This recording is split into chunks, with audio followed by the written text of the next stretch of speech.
Hello, in front of me I've got Samsung Smart TV and Motorola Moto E22. In this video I'll show you how to cast screen from smartphone to TV using YouTube app.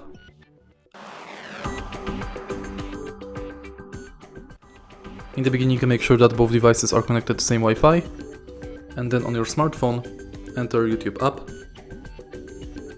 press screencast button and select your TV. Now, when both devices are connected, you can play any music or video you want on your smartphone and it will be displayed on the TV.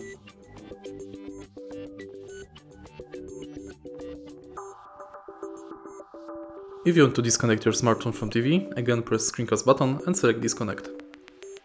And that's it. If you find this video helpful, please leave like, comment and subscribe.